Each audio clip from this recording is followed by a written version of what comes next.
Welcome to the second episode of the X Prize tutorial series.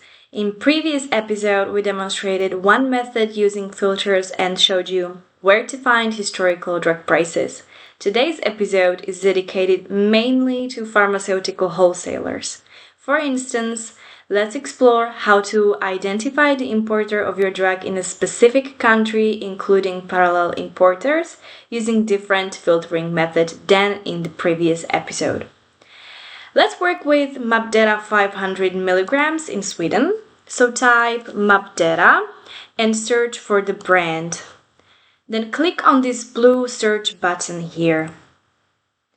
You will find around 170 records related to this brand. Since we are interested in the 500 milligrams package, let's narrow our search by typing 500 in the strength field and then press enter to apply the filter.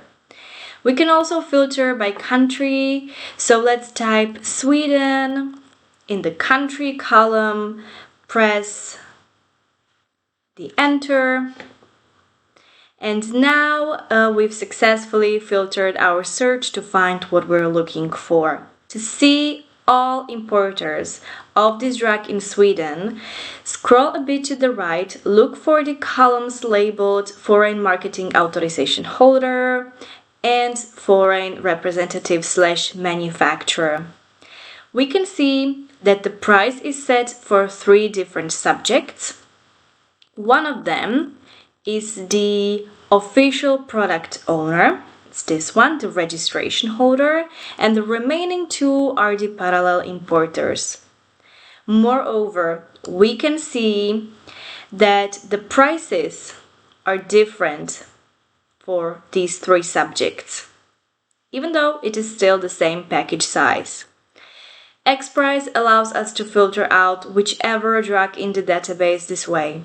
Thanks to this, we can find out whether there are any parallel importers' products and compare their prices.